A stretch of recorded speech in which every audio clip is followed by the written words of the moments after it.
Bismillahirrahmanirrahim. Assalamualaikum warahmatullahi wabarakatuh. Bismillah, alhamdulillah, wassalatu wassalamu ala habibillah Sayyidina Muhammad ibn Abdillah wa ala alihi wa sahbihi wa mawalah. Subhanaka la ilma lana illa ma 'allamtana innaka antal alimul hakim wa la haula wa la quwwah illa billahil aliyyil azim. Allahumma rabbi syrah lana sudurana wa yassir lana umurana wahlul 'uqdatam min alsinatina yafqahu aqwalana. Allahumma fakkihna fid din wa 'allimna at-ta'wil. Allahumma alhimna marashida umurina wa a'idna min syururi anfusina birahmatika ya rabbal alamin walhamdulillahi rabbil alamin. Ahlan kepada sahabat-sahabat semua, sabahun nur, sabahul khair, selamat pagi, salam pertemuan dalam Hayati Quran siri yang ke-661 bersama dengan saya Umar Aziz. Pertemuan yang mana kita harapkan kita dapat beroleh manfaat dan juga ibrah pengajaran daripada kalamullah, kitab suci Al-Quran, agar kita boleh jadikan ianya sebagai satu panduan dalam kehidupan seharian. Amin, amin ya rabbal alamin. Ahlan kepada sahabat-sahabat yang berada di ruangan TikTok. Saya perasan ada Puteri Alia, Wan Sakinah, serta Haraf dan juga sahabat-sahabat yang lain. Di ruangan FB pula, ahlan Kamiza, Acin Alin, Marwani Ahmad, Norisawan Hassan, Yaya Lia, Nur Asikin, Az-Zahra, Zainun Hadi, Indun Hashim, Muhammad Azmi Ramli, Rus Nana Rus, Markifun, Rohida, Safia Sapian, Yaya Lia, kemudian Azima, Rin Khairil, Cik Masyarif, Siti Zara Ahmad, Nandang, dan juga Norisawan Hassan, Ummi Az-Zahra, Rohimah, Salbiah Ali, Wan Muhammad Suid dan juga semua sahabat-sahabat yang lain. Ahlan kepada semua. Adakah suara saya okey dan jelas? Mohon maklum balas sahabat-sahabat sebelum daripada kita mulakan. Apa kata kita perbetulkan dahulu niat kita. Moga-moga apa jua yang kita lakukan adalah kerana Allah Subhanahu wa ta'ala. Nawaitu ta'alluma wa ta'lim wa tadhakkura wa tadhkir wa naf'a wal intifa' wal ifadata wal istifada wal hatha ala tamassuki bi kitabillah wa sunnati rasulillah sallallahu alaihi wasallam wa du'ai ila al-huda wa dalalati على الخير ابتغاء وجه الله ومرضاته وقربه وثوابه آمين آمين يا رب العالمين. Mohon sebaik sahabat-sahabat untuk bantu share, bantu untuk kongsi, bantu untuk sebar luas rakan-rakan kita yang lain, sahabat-sahabat kita yang lain. Mudah-mudahan lebih ramai yang beroleh manfaat insya-Allah. Lusofa jelas, terima kasih yang memberi maklum balas. Adinirsa, Kak Safia, Aminah Hitam, Salma Mahmud, Kamiza, Zainun Hadi, Cik Ani, Nur Asyikim daripada Parit Bunta, Cik Masyarif jelas, okey, daripada Penang, Azimah Muhammad Ali dan juga sahabat-sahabat yang lain. Terima kasih semua. Hari ini kita telah tiba pada ayat yang terakhir daripada muka surat 183. Mohon sahabat-sahabat bantu catat di ruangan komen. Muka surat 183, surah yang ke-8, Al-Anfal, ayat yang ke-52. Ayat yang ke-52. Kita berada pada muka surat 183, surah yang ke-8, Al-Anfal, ayat yang ke-52. Terima kasih banyak-banyak Khairul Min. Terima kasih banyak-banyak dan juga ahlan-ahlan sahabat-sahabat yang lain. Maka seperti biasa setiap hari kita akan lihat satu ayat. Nampak macam tak banyak, satu ayat. Dan kadang-kadang satu ayat itu kalaulah banyak pengajarannya kita ambil masa 2 hari. Tapi walaupun satu hari satu ayat, sedar-sedar kita dah masuk pada juz yang ke-10. Alhamdulillah. Lalu sebab itu daripada sini kita belajar walaupun sedikit, asalkan istiqamah dan berterusan, ianya akan memberikan manfaat yang sangat-sangat besar. Lalu apakah ringkasan ayat yang ke-52 daripada surah yang ke-8? Maka bila kita lihat di dalam tafsir, ringkasan ayat yang ke-52, minta maaf Atiyah dia tengah mengantuk. Okey. Lalu ringkasan daripada ayat yang kalau terdengar bunyi bising anak saya minta maaf. Okey. Lalu ringkasan ayat yang ke-52 daripada surah yang ke-8. Sahabat-sahabat boleh take note. Apakah ringkasan ayat ini? Ringkasan ayat ini, Allah sedang menceritakan tentang sikap orang-orang yang Allah telah binasakan. Saya ulang sekali lagi. Pada ayat 52, Allah sedang menceritakan tentang sikap orang-orang yang Allah telah binasakan. Kenapa Allah binasakan mereka? Kerana sikap dan perbuatan mereka sendiri. Maka ini adalah ringkasan ayat yang ke-52. Allah ceritakan. Dalam ayat ini Allah ceritakan tentang Fir'aun. Yang mana perangai dia bagaimana, sikap dia bagaimana. Dan Allah binasakan mereka semata-mata kerana sikap dan perbuatan mereka. Bukan kerana Allah menzalimi mereka. Maka itu ringkasan. Apakah ringkasan ayat 52? Allah menceritakan tentang sikap-sikap orang yang Allah binasakan. Dan Allah binasakan mereka kerana perbuatan mereka. Apa sebab Allah menceritakan tentang orang-orang yang Allah binasakan?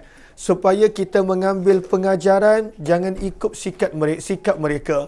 Supaya kita mengambil iktibar, jangan jadi seperti mereka. Supaya kita beroleh pada waktu itu maklumat bahawa siapa pun kita, jangan berani kita mencabar Allah Subhanahu Wa Taala. Maka itu adalah ringkasan ayat yang ke-52. Apa pula kaitan ayat yang ke-52 dengan ayat sebelumnya? Maka kita telah kongsikan ringkasan ayat. Sementara kaitan ayat 52 dengan ayat yang ayat sebelumnya, maka pada ayat-ayat sebelumnya Allah menceritakan tentang azab yang Allah kurniakan. Pada ayat 50 Allah menceritakan tentang azab. Pada ayat yang ke-51 Allah tegaskan azab Allah hanya berikan kerana perbuatan manusia. Dan Allah tidak pernah menzalimi sesiapa. Ayat 51. Apakah yang kita telah belajar pada ayat 51? Azab dan seksa Allah hanya berikan kepada manusia disebabkan perbuatan mereka. Allah tidak pernah menganiaya dan menzalimi sesiapa. Itu adalah ayat 51. Dan kaitannya dengan ayat 52, Allah bagi contoh. Allah bagi perumpamaan. Allah bagi misal agar kita mudah faham. Allah kata seperti mana Fir'aun dan kelompok-kelompoknya. Bagaimana mereka ingkar, mereka langgar, mereka buat apa yang Allah larang. Maka Allah pada waktu itu menyiksa mereka. Maka didatangkan perumpamaan tentang sikap manusia pada ayat yang ke-52. Ahlan-ahlan kepada sahabat-sahabat yang baru join, mohon jasa baik untuk bantu share, bantu untuk kongsi, bantu untuk sebar luas. Mudah-mudahan lebih ramai yang beroleh manfaat. Maka kaitan ayat 51 dan 52, ayat 51 menerangkan tentang Allah tidak menyiksa kecuali disebabkan perbuatan manusia dan Allah tidak menzalimi sesiapa. Dan ayat 52 adalah penegasan tentang intipati maksud ayat 51 beserta dengan perumpamaan Fir'aun dan juga kelompok-kelompoknya. Jom kita baca ayat ini. Kalau ada yang ada Al-Quran, mohon untuk buka Al-Quran. Kita baca sama-sama. Sebab setiap satu huruf bukan sedikit pahalanya. Berkali ganda. Satu huruf Al-Quran kita baca, Allah gandakan sehingga 10 kali ganda. Jom kita lihat ayat yang ke-52, surah yang ke-8. A'udzu billahi minasyaitonir rajim. Bismillahirrahmanirrahim. كدأب آل فرعون والذين من قبلهم كفروا بآيات الله فأخذهم الله بذنوبهم إن الله قوي شديد العقاب صدق الله العظيم. Jom kita lihat kepada terjemahan dan apakah mesej yang ada yang kita boleh dapat daripada terjemahan. Firman Allah Subhanahu wa taala, keadaan orang-orang yang telah diseksa oleh Allah itu, yang mana Allah sebutkan pada ayat 51, Allah menyiksa orang-orang yang ingkar, orang-orang yang enggan, orang-orang yang sombong. Ayat sebelumnya 51. Maka sambungan daripada itu firman Allah, keadaan orang-orang yang Allah telah seksa itu dalam kurungan, samalah seperti. Kaf datang untuk perumpamaan, misal, tashbih. Firman Allah, keadaan orang-orang yang Allah telah seksa itu, samalah seperti da'bi, perangai, da'bi, keadaan, da'bi, sikap. Lalu apakah maksud ad-da'bu? Ad-da'bu bahasa Arab pada asalnya memberi makna sesuatu yang dilakukan berterusan. Itu dipanggil ad-da'bu. Idza dawama alaih, maka itu dipanggil sebagai ad-da'bu. Maka diterjemahkan sebagai sikap, diterjemahkan sebagai perangai, diterjemahkan sebagai kebiasaan, diterjemahkan sebagai keadaan. Maka ad-da'bu maksudnya adalah perangai, sikap, sifat dan keadaan. Maka firman Allah, orang-orang yang Allah telah seksa itu samalah seperti perangai, seperti sikap, seperti keadaan. Siapa? Kada'bi ali Fir'aun. Fir'aun dan keluarganya. Al, terjemahan asalnya adalah keluarga. Tetapi di sini dimaksudkan sebagai Fir'aun dan kelompoknya, Fir'aun dan kumpulannya, Fir'aun dan penyokongnya, Fir'aun dan pada waktu itu orang-orang yang bersama dengan dia. Dipanggil sebagai keluarga kerana terlalu rapat, terlalu dekat, terlalu sama sikap dan sifat. Maka pada waktu itu Allah panggil keluarga. Maka firman Allah, orang-orang yang Allah binasakan, seperti mana yang Allah cerita pada ayat 51, samalah seperti perangai Fir'aun dan kelompoknya. Firman Allah Subhanahu wa taala, walladzina, dan sama juga seperti orang-orang yang min qablihim, sebelum daripada mereka. Min daripada, qabli sebelum, him mereka. Lalu Allah sebut perangai mereka sama. Apakah perangai mereka? Allah terangkan, kafaru, mereka mengingkari, bi, dengan, ayatillah, ayat-ayat Allah. Mereka ingkar, mereka enggan, mereka tolak akan ayat-ayat Allah.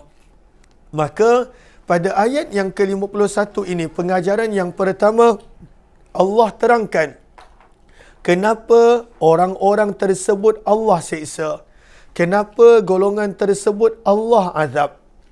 Maka Allah sebut kerana perangai mereka, sikap mereka sama seperti Fir'aun dan juga kelompok-kelompoknya. Apa yang sama? Adakah sama kerana Fir'aun ada kuasa, mereka ni ada kuasa? Bukan itu perumpamaan dia. Adakah sama kerana Fir'aun ini banyak harta dia dan pada waktu itu mereka ni pun banyak harta dia? Bukan itu perumpamaan dia. Maka perumpamaan mana yang Allah nak highlightkan? Kafaru.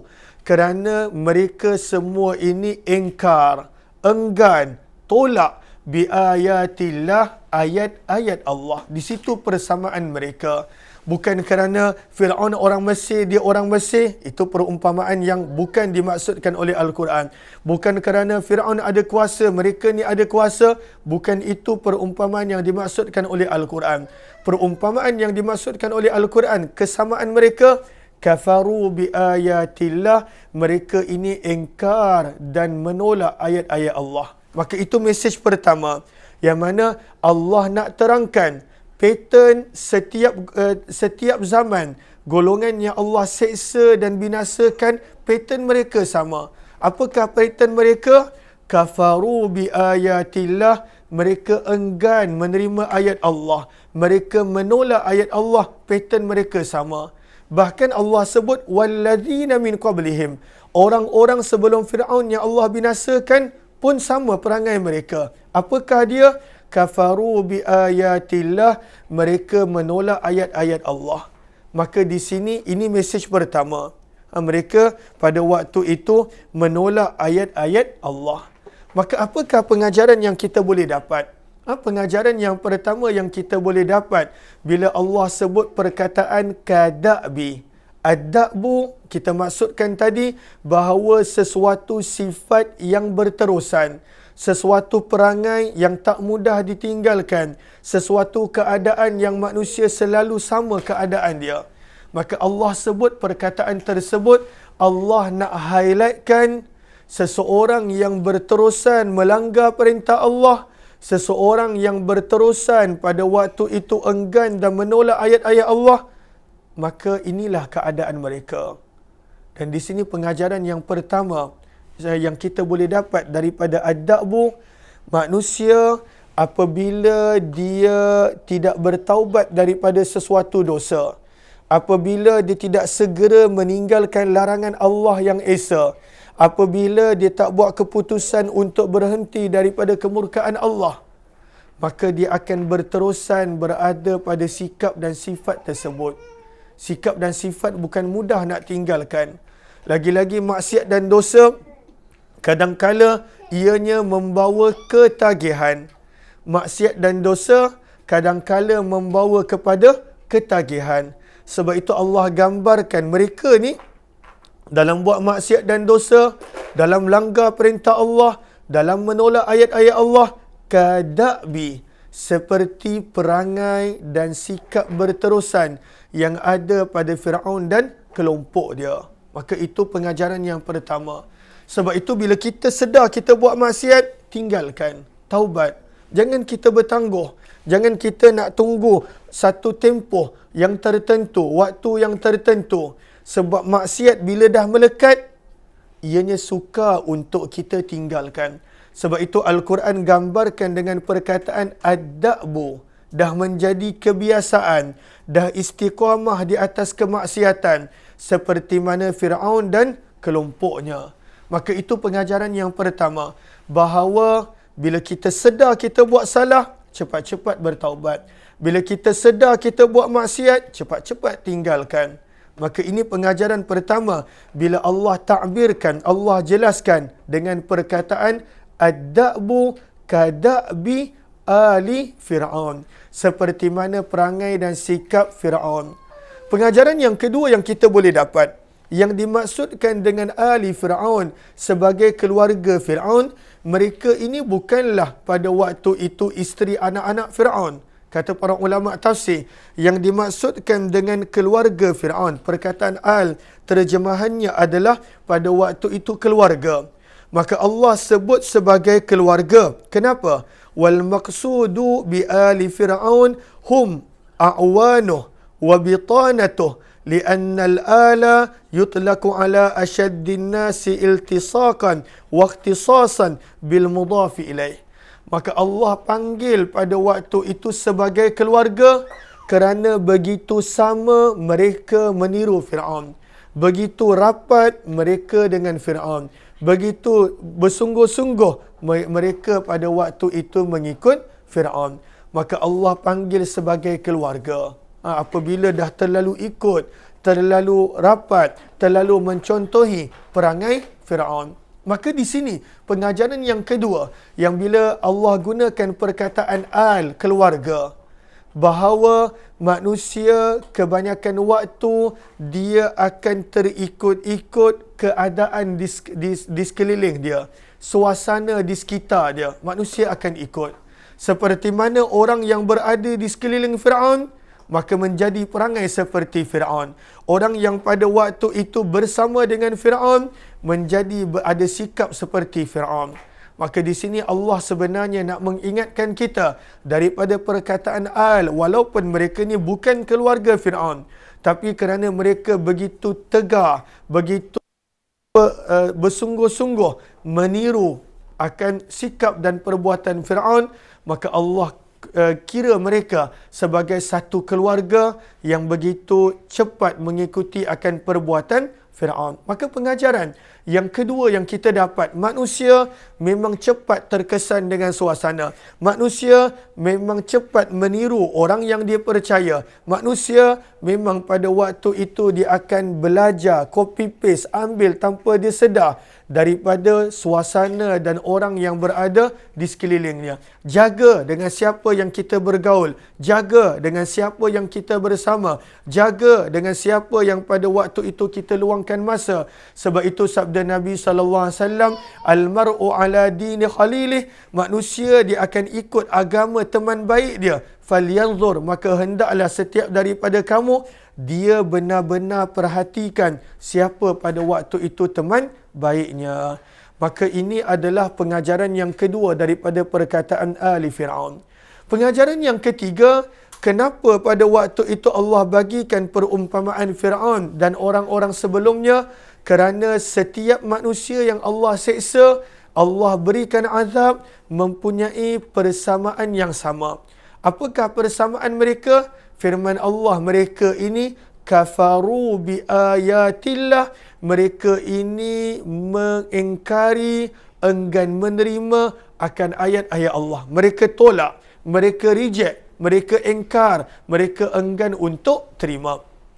Perkataan kafaru nak menggambarkan pada waktu itu mereka dah berada ke tahap walaupun benar sekalipun mereka akan tolak.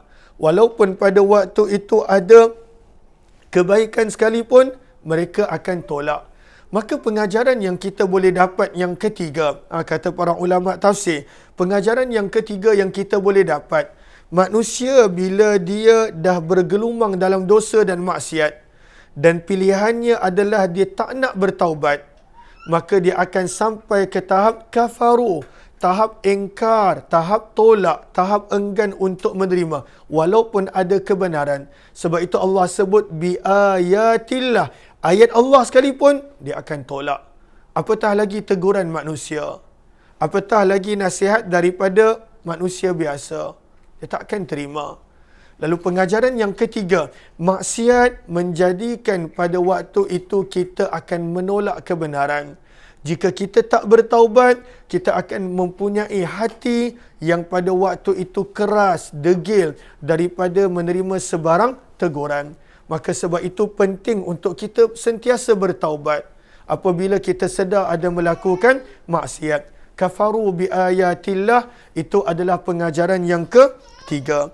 Maka bila manusia pada waktu itu dah atiyah. Kenapa atiyah? Kenapa atiyah? Sini. Kenapa? Apa isu dia? Kenapa? Okey, bagi kawan-kawan. Assalamualaikum semua. Okey, dia nak bagi salam seperti biasa. Dah. Kenapa kepala macam tu? Bagi salam, okey? Dah masuk dah dalam ni. Okey. Kafaru bi ayatillah, itu adalah pengajaran yang ketiga yang kita boleh dapat. Manusia bila berterusan melakukan dosa dan maksiat, maka dia hingga ke tahap dia akan ada keberanian untuk menolak kebenaran walaupun ayat-ayat Allah sekalipun. Kafaru bi ayatillah. Maka manusia bila dia dah tak nak terima kebenaran walaupun berulang kali diberikan nasihat dan teguran, maka apakah yang selayaknya untuk manusia ini? Firman Allah Subhanahu wa taala, fa akhadhahumullahu, maka Allah akan menghukum mereka. Maka akhadhahum, Allah akan menyiksa mereka. Allah akan seksa. Manusia Allah hantar ke dunia untuk mengenal Allah. Manusia Allah hantar ke dunia untuk membuat persiapan akhirat. Tapi kalaulah pada waktu itu dia tak nak buat, walaupun setelah diberikan nasihat, walaupun setelah diberikan peringatan, maka pada waktu itu tibalah masa yang mana Allah fa'akhadhahumullah, Allah akan menyiksa manusia. Adakah kerana Allah zalim? Allah berfirman tidak, sekali lagi, bidhunubihim, dengan sebab-sebab dosa-dosa mereka.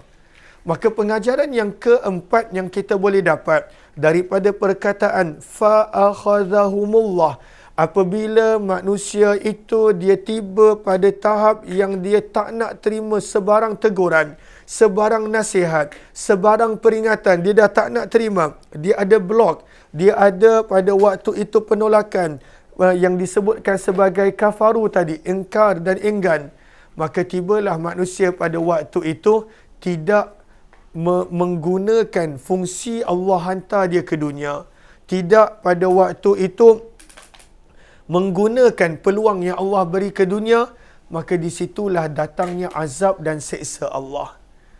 Setiap daripada kita ada fungsi, ada tujuan. Wa ma khalaqtul jinna wal insa illa liya'budun. Allah ciptakan manusia dan jin ada tujuan.